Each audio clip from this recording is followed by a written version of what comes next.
Do you remember the story of Gideon? Was Gideon a brave man or was he timid? How many vote brave? How many vote timid? You would all be right. He was brave and timid. That's how you like that one. That was good. Right. It's a nice trick. All right. Yeah. So he was, there were a few times that in his life that he was not real sure. He always wanted a fleece proof and he wanted a few of the things the Lord, make sure the Lord was on him. I don't blame him. I would probably be there myself. Um, and then he started out with 32,000 men army. That's a lot of army, do you think? That's a lot of army. I would be happy to have 32,000. Well, depends on the other guy, but anyways, what did he get dwindled down to? Does anybody know? 300. 300. Unbelievable. 32,000 is going up against an army that was immense. And why did he do that? Why was the Lord dwindle him down to 300? Just to make sure that when this war was over and won, that God would get the glory. The men would not mistake in the idea that God is to get the glory. It wasn't by the power of Gideon or by the might of Gideon, it was by the power of Almighty God. And even in Jericho, the power of God. In all many places in the Bible, it was always the power and the presence of God that got people through. Our text in Romans chapter 9 is pretty much like Gideon. He is going to present the nature of God in relationship to his sovereignty, his power, and his direction. And I'm going to suggest that I'm going to give an introduction from last week. And the first thing we saw from Romans 9, 1 through 5 is that the Jewish people were greatly blessed. But Paul had an agony going on because of that. Paul in Romans 9, 1 through 5 has really got a struggle. I wish that I could be anathema for the people. I mean, I could be totally just devastated, separated, moved away from God. If my people, that this really sets it up. And if you listen to that, you immediately would think, wow, oh my goodness, but Paul already knows that's impossible. But his heart is there. He knows already because of the rest of the chapter that that is not going to be by the hand of Paul or by the hand of anyone else, but that's going to happen. But it also suggests that the God's people back in that time, God's people, and even at the time of Paul, but even before that, they were rebellious.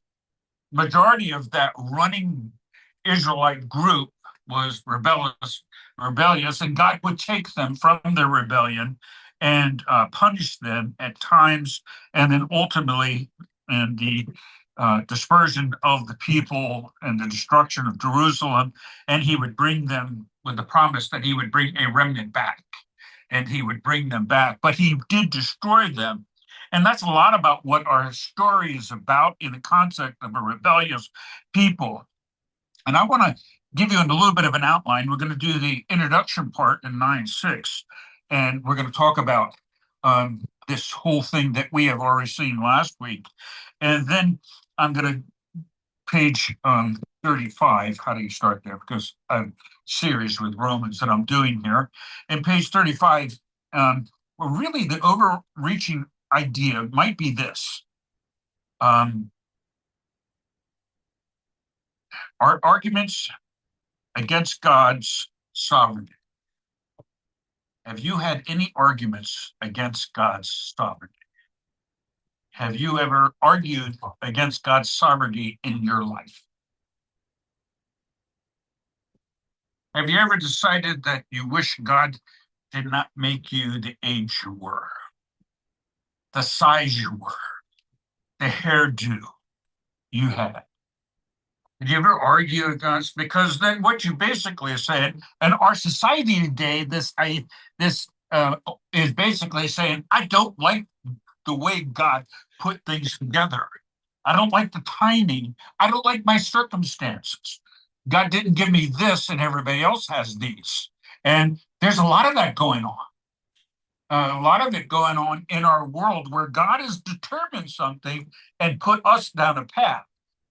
We have a path through a very wooded area when I was a child. We used to run, an older child, and I used to run through the woods of the Delaware River. And there was always a path. And if you didn't follow the path, there was a briars. And if you went through the wrong way and not on the path, boy, you would get cut up to pieces. And occasionally, not everywhere. And there were occasions because I was a unique young man that I'd be chased. And I ran through those patches because I know nobody would follow me. But it was because nobody was going into that patch with me. And I knew that. And indeed, it worked pretty good. We knew those surroundings. But oftentimes, spiritually speaking, we don't follow the path God has given us. Not only don't follow, but we don't accept. And that's really the issue is we're not accepting what God has done to us.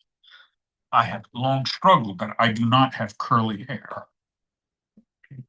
Truth is, when I started losing my hair, I was very uncomfortable with it. And then I said, "Phooey, God made me this way." I finally got it. I just said, you know what? I'm not, that's a distraction. And because it's a deep distraction from me going forward for the Lord, surrendering on, say, I'm going forward. I don't care. And I'm not going to personally do one of those things where I'm drawing this all the way over. And then I can't play basketball anymore because then I got this floppy thing going on. It just off it goes. And reality is, although I find that funny, but the reality is there's a rebellion in our hearts. And there's a rebellion against the plan of God individually for us. And God is going to ask some of those questions. The first part, our argument against God's sovereignty, is there unrighteousness with God? We'll get there. Is there unrighteousness with God? It's right in the text, and we're going to look at that, if you would. We're going to take a look at that, and he's going to answer that. He has mercy on whom he wills. He's going to answer on that as he goes. And then the second thing that he's going to talk about in relationship to the outline that I'm going to give, you shall, in 9:19, you will say to me then, why does he find fault? So if God does this to Pharaoh, I mean, how could he possibly find fault with me if God made me this way? I mean, I'm not tall enough to dunk the ball in a basketball. So how can he find fault of me not dunking? You understand? I'm saying it's something that's not going to really, but in reality, God did make me that way. Why do I have to cross over? And his answer to that is going to be, who are you? You ever hear that? Ever heard that in a conversation? Who are you, oh man? Who answers back to God?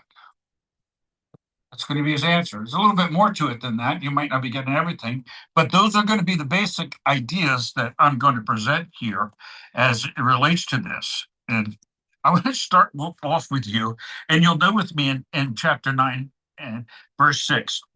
But it is not as though the word of God has failed, for they are not all Israel who are from Israel, nor are the children of, because they are Abraham's descendants. And then he talks about Isaac. And if you go to that little chart that's up there, if you can read it, and if you're not totally, I think it's farsighted, right? If you're farsighted, you can't see near. Is that right? So you can't see, but I understand that. But let's talk about some of these things and the sovereignty of God. So you start with Abraham. Abraham kind of went from, he traveled over by faith and he went to close to the promised land and he's talking. But Abraham met this young lady, Sarah, and he gets married. Now, what is Abraham and Sarah's problem? Abraham and Sarah's problem is that they have no children. In fact, Sarah's going to laugh, right? And they're going to say, you have no idea. Lord, you've made a mistake because I am too old to have babies. Are you with me on that? I'm too old to have babies. I can't have babies. So we got to come up with another solution for the promises that you gave me. Doesn't that sound interesting? We have to come up with something different. And so there's this going on. And so Abraham says, okay, well, maybe we'll have the concubine and we'll have a baby by Hagar. And Hagar, who did Hagar have? Ishmael. Now, Ishmael was a little bit of a contradiction because now Hagar is going after Sarah, and Sarah is not too happy about this. But then God opens up the womb of Sarah, and she has Isaac. And as soon as that happens, Hagar is out the window, or out the door, I should say, because that's going to happen. And we have a really good family. I put down in my notes here, what a messed up family. We were just getting started, you know what I mean, in this family. Whoa, oh my goodness. Now Sarah's like, this beautiful lady. She's all right. Like, all right, now she's not so beautiful when it comes to Hagar, is she? And God takes care of Hagar and Ishmael, and they're going to be a great nation, and we can follow that down. But I want to follow Isaac and Rebecca. What a nice wedding. Wasn't it great? You find him, the servant goes out and does all these things. That's really wonderful because it really happens really, really great. So Sarah and Rebecca, but Rebecca has twins, and the twins' name are Jacob and Esau. Now, what does Jacob's name mean? It means supplanter, or basically he he catches the heel. What does that mean? He catches the heel. Because it means that all the way out of the birth channel, he's got his brother Esau, the older brother, out, and he doesn't want him to be first. All right. Now we have problems. Now Esau, what color is he? He's red, and Jacob is, well, fine in size, and there's a lot of trickery going on between Jacob and Esau, and they're not the best. Later on, when Jacob's coming back, he's like, "Oh no!" He puts family in front of him, bowing down with gifts, and he knows he's in trouble with Esau. But that turned around because Esau's got plenty now. But what happens is that I think Jacob steals Esau's blessings. You remember that part? There's good siblings, right? Good sibling love, kindness, and all this is going on. Am I right? This is a messed up family. This is a messed up family. This family's not doing so good. All right. That's all good. And that's my first opinion. Is like, they need some parental, maybe I can counsel them and bring them in some family organization here because these guys are messed up. And then, as you go along through this story, um, Jacob, he gets married, and his father-in-law, Laban, what does he do to him? He thinks he's getting Rachel, and he actually gets Leah, and then he finally gets Rachel. He gets Rachel, and Rachel can have babies or not have babies. Cannot have babies. And so now, are you starting to get this picture? Rachel can't have babies, so she's really, really jealous of Leah. And so Leah, I said that right. So Leah has got this group. She has several kids, including Levi and Judah. And Rachel then gives a concubine, Bilhah, to her husband Jacob, and she starts having kids by that way. Is this a messed up family or what? Are you with me on that? This family is this is the Patriots. This is the book of Genesis. This is like crazy, right? This doesn't make. Have you ever said to you this doesn't make any sense? Four wives or two wives and two concubines, and on we go with this situation. So Leah sees that Rachel's got the concubine. Leah does the same thing, gets her concubine, and on we go. What do you think? Now, I put in my notes on the bottom of page 34. What a messed up family, humanly speaking. Unless you see God's hand of sovereignty and learn He is the one who makes the choices. Unless you see, and that's what Paul's going to represent on this text, unless you're seeing that God is in control, He's calling the shots and not man.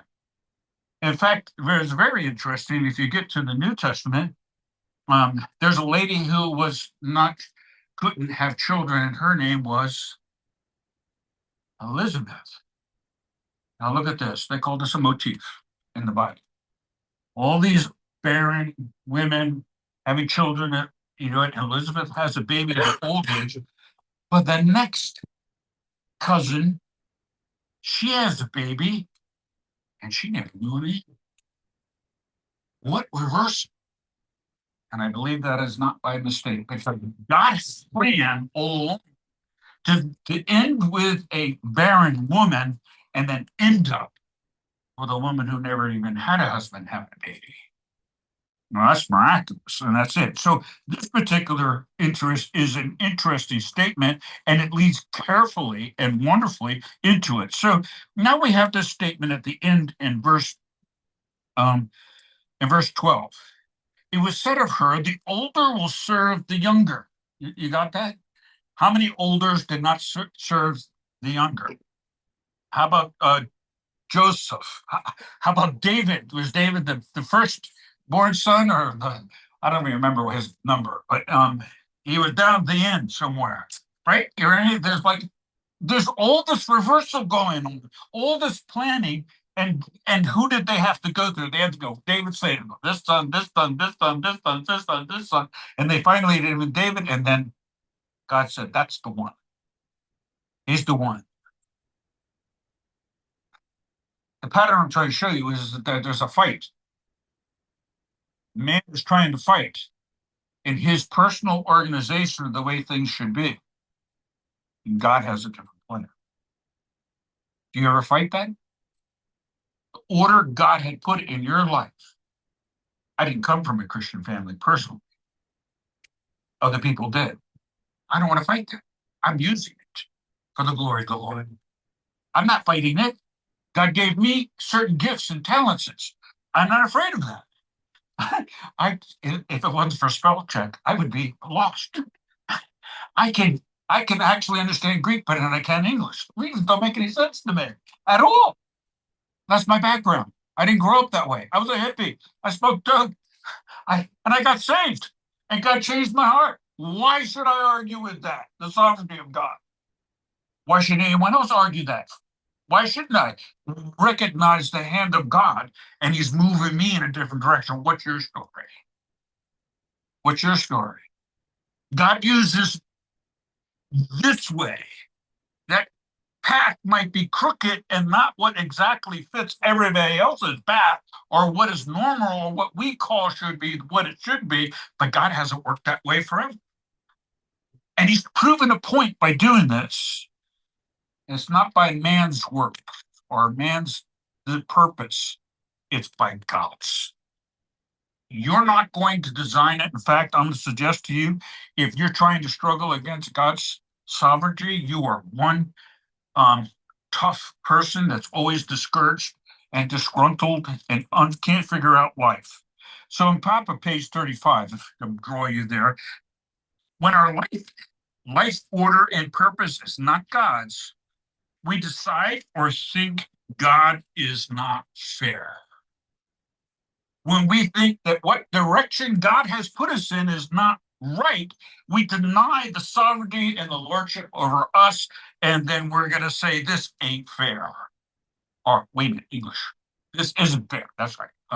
We got to do it better than that. All right, so when we don't accept at the top of the page or God's purpose, choice, and calling, we lose His mercy.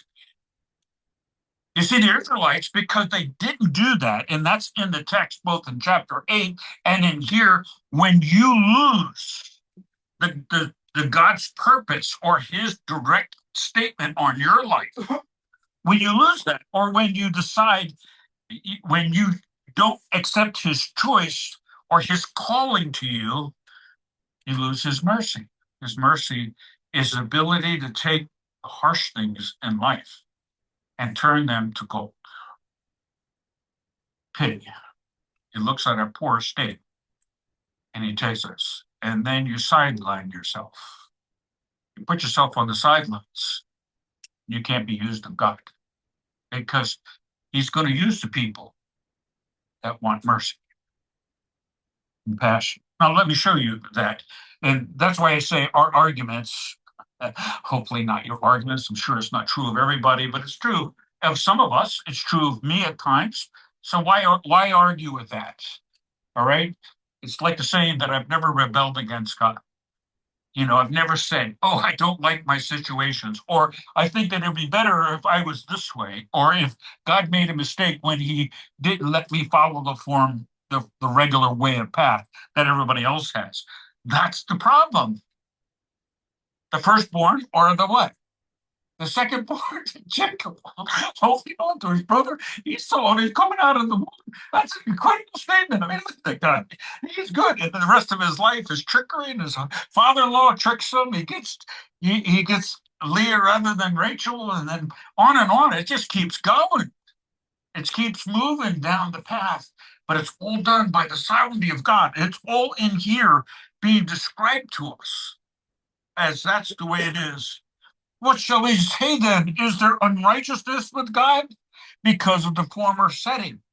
The idea that Jacob got the firstborn position and not the other one. He's look at the ordering. That's what he's talking about.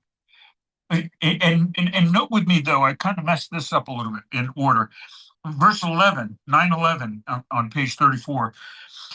For though the twins were not yet born and had not done anything good or bad, in other words, the good or bad part of that is supposed to demonstrate to us that it wasn't their choice. It wasn't something they did. It's what God was doing in his sovereignty, his purpose, his direction.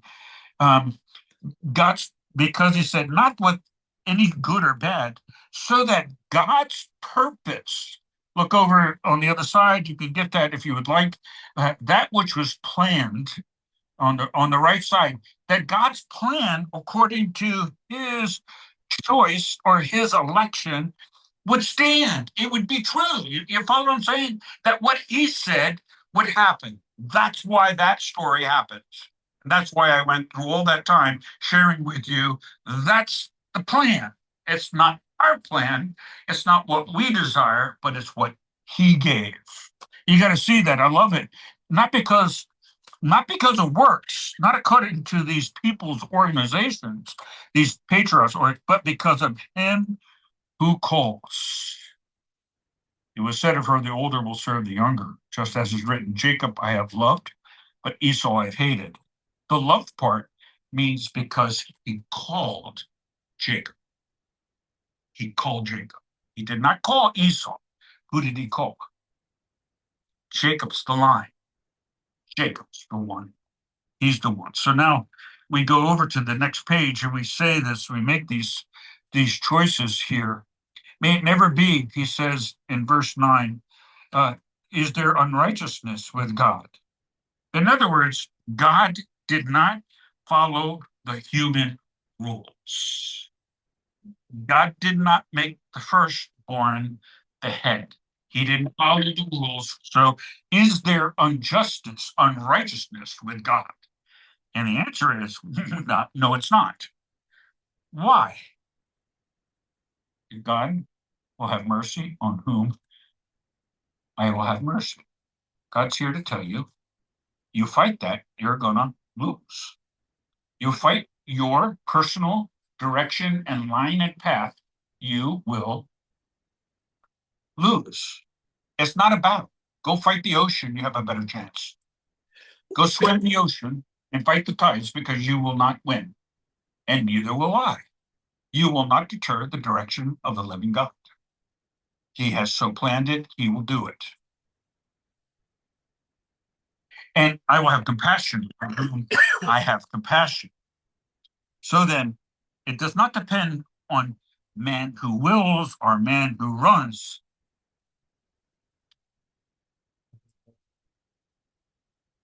What does it say? It doesn't depend on you or me. It depends on what? God.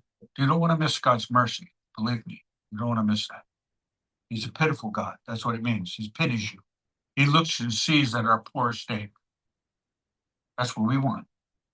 Look at my poor state, God. I need. And actually, there's miraculous change when that happens. Can you see that? I mean, can you really see that? Because if you can, then I think it's going to help you in your life. You know, there are so many things that life can go on, you know, that can really alter our life if we don't accept the direction, the sovereignty of our God in his purpose, his calling in our life, not my calling. And it's pretty clear there that that's what he's talking about. Honestly speaking, this whole story is about the Gentiles. It really is theologically about the Gentiles. You'll get that next week. That's in verse 30. That's coming. It's about the Gentiles because the Jewish people in Rome didn't want to accept the Gentiles into the family. And so that what's happening is that he's showing to them that you people had all the promises, but you rebelled. And there's going to be a remnant. And it's not about who you do in it. And then in this situation, when he talks to him, I will have mercy. Really, that is really Exodus 33. And Moses is up on the mountain, and he asks God, "Can I see your glory?" And God says, "You can't live and see my glory. No man can see my glory." And he's interceding for the people that have done this wicked thing, and interceding for them. And he's saying, "Look, let me see your glory. Look who I am. Look what I have done." And God says to him, "It isn't about you, Moses. It's about me. I show mercy where I show mercy." You follow that? That's the context of what is being quoted there. That's how it fits. I almost forgot to tell you that. But anyways, that's how that particular it fits there. It's just Moses, look, get a life. It's not about you. I'm going to show mercy to the people I want to show mercy to. And we fight that. Well, I don't know what to say. A lot of people fight that. A lot of people don't like the idea that they're not in control or they're not the ones choosing God and they're really good and everything. But guess what? You could say all you want, but that's just not the way it is. Do what you want. The scriptures say about Pharaoh, he continues. The scriptures say about Pharaoh, for this very purpose I raised you up. What purpose was that? Did he raise him up? Oh my goodness, he hardened his heart. Ah, actually, someone, I literally had this discussion with someone recently, arguing theology with him, an atheist. And oh my goodness, was he upset with the idea that God killed children.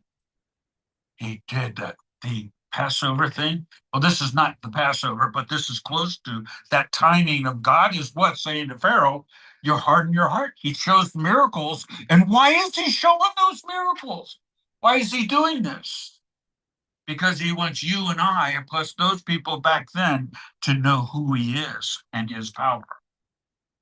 That's why he does it. He wants us to be able to see with our eyes and the history that's in our ears and in our mind, to see the power of the living God. Is Pharaoh a big guy? He sure is. But what is Pharaoh to the Almighty God? Less than flee. Get out of here. And that's what he says.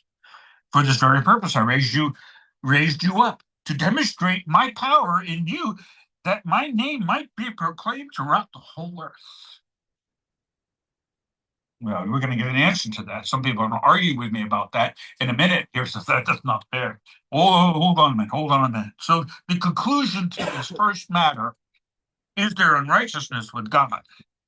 So then, it actually says the conclusion, tells us what it is. We don't have to really argue that. All right. He has mercy on whom he desires. I think some might have that a little different there, but the word desire can easily be translated purpose. So you can read it this way. He has mercy on whom he purposes, on his purpose. That's what he does. And he hardens whom he purposes. Now there's going to be an argument. And I put the picture in my thing is the potter and the clay. Now comes the argument, the second argument that in my particular sermon. The second argument is related to this potter and the clay. Who are you? See, a lot of people, men are walking around, and individual Christians are walking around thinking they're the potter.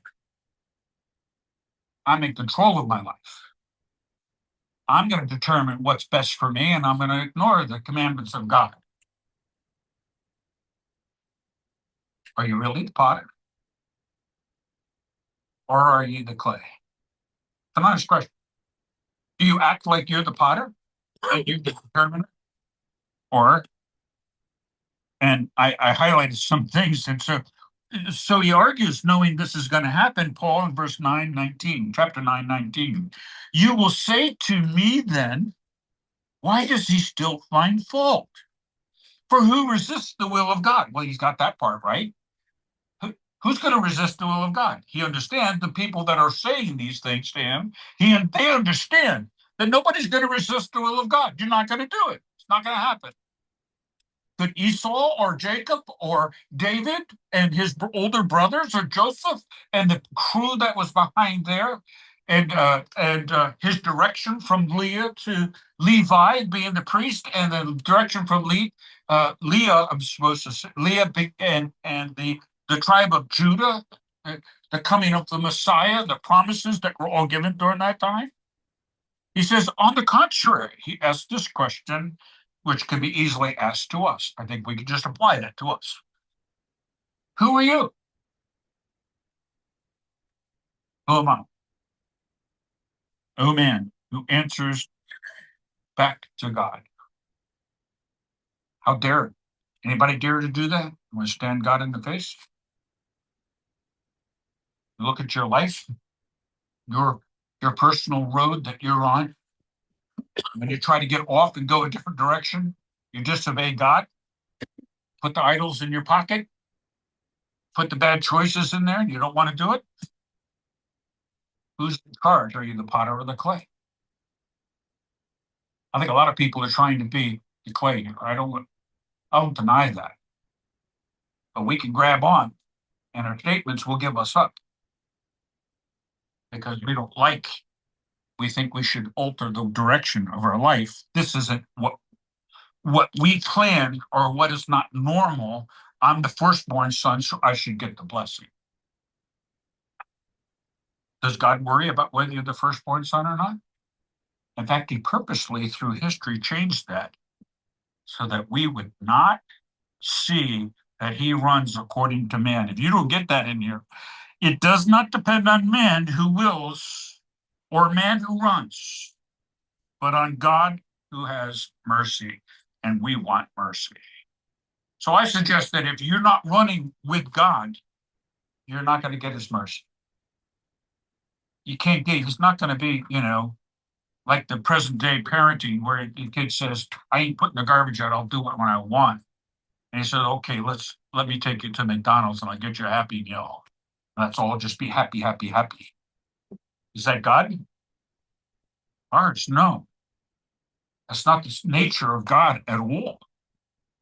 And so we move then to quickly to our next verse. It says, the thing molded, some page, top of page 36 in my notes. The thing molded will not say to the molder. This is a matter of fact. Now, you might be saying this, or I might say it, Thomas. Will the thing molded? Are you molded? Fearfully and wonderfully made? You're the molded. I'm the molded. You're not going to say to the molder, why did you make me like this? Why is that a simple, dynamic problem in our day? I'm a girl and I want to be a boy. I'm a boy and I want to be a girl. Wow. What a craziness. What an insane situation.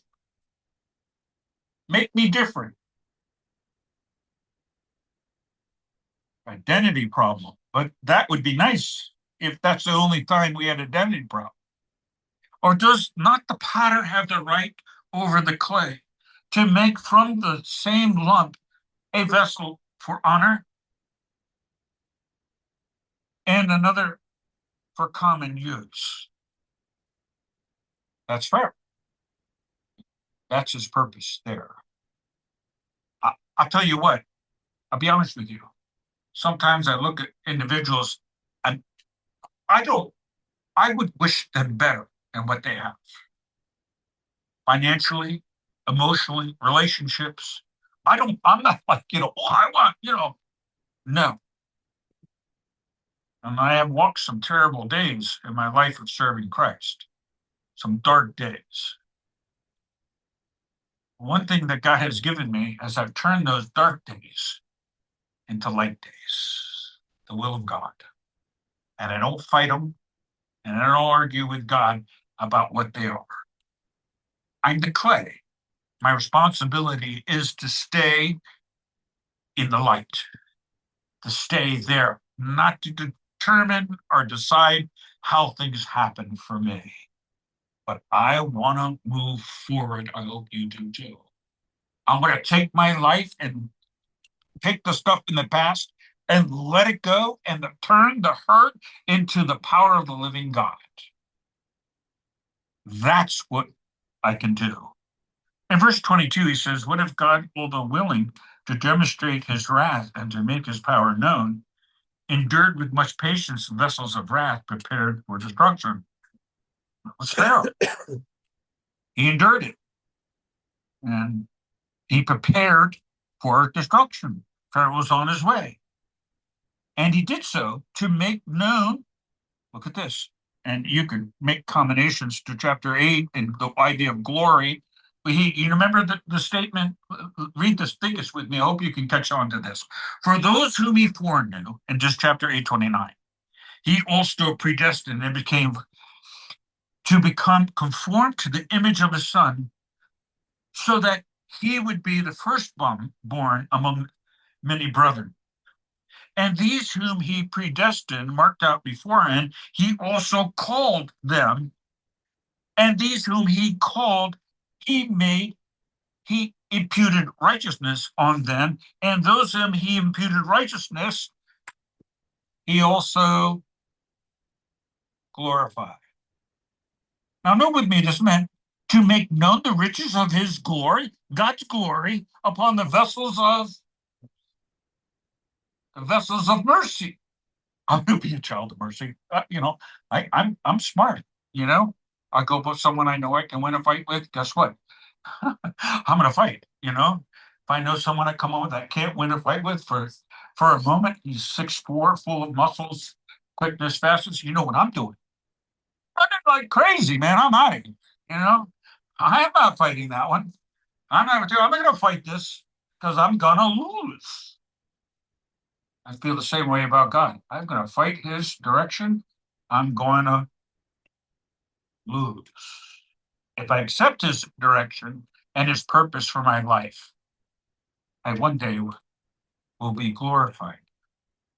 He will glorify me, and I will be at peace with myself. I do not have to struggle. I just have to accept. He says, prepared beforehand for glory. He prepared us and many of you, maybe all of you, for glory. Even us whom he called. I don't believe that's invited. I believe he called, he purposed, he determined, he brought them to this. Not from among the Jews only, but also from the Gentiles. There's the whole point. Chapter 30, verse 30 is going to tell us everything. Some of the Jews are going to trip on the stumbling stone.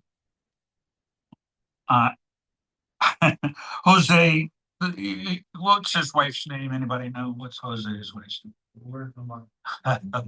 What was she? Why did he have to marry a harlot? Why did he have to marry her? To show the people of the day what they were doing to God. I will call those who were not my people, and her who is not beloved. And it shall be that in the place where it was said to them, you are not my people, there they shall be called the sons of the living God. He's talking about the Gentiles. Talking about the Gentiles. Talking about you and me. He quotes from Romans 9:20 in 9:27. He quotes from Isaiah 10:22. Though the number of the sons of the Israel be like the sands of the sea, it is the remnant that will be saved. For the Lord will execute his word on the earth thoroughly and quickly. Let me, just before I get to the next verse, let me just quickly point out to you at the end here of 24. Even us, whom he also called, not from among the Jews. Look at the one big word I bolded in mine. Not from the Jews. What's the word? It's not from the Jews only. It's so key here. That is so key. Not from the Jews only. All right? But also from the, I called them to glory. You, my saved friends, are called to glory. You will be called to glory. That's something to be happy about today, right? Not with all this other stuff. Let me continue, and then I I have something, the mercy of God, that I wanted to do. Isaiah foretold. This is the first chapter, and it's really quite miraculous. But you read the first chapter, and you can see the leading up to this chapter. Unless the Lord of the Sabbath had left to us a prosperity, we would have become like Sodom and like Gomorrah. We would have been completely destroyed, devastated. Leading up to this verse is Isaiah talking about the people of Israel. Can I conclude with this? I wanted to conclude. You remember this statement? Son of David, have mercy on us. Son of David cried out, have mercy on us. I I have a little something. I hope it works. It's a minute and a half, so it won't take you much farther on this. It's a common thing, so let's take a moment. Let's look at it.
I wonder, will we cry, Son of David, have mercy on me? If that's in your heart, say it with me. Son of David, have mercy on me. Say it again. Son of David, have mercy on me. Why David? David was the king of promise. Promise came with him. Younger son. Son of David, mercy on me. Pity my soul as it needs you. I have nothing. The man blind now sees.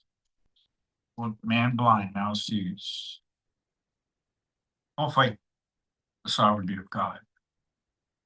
What use is he that?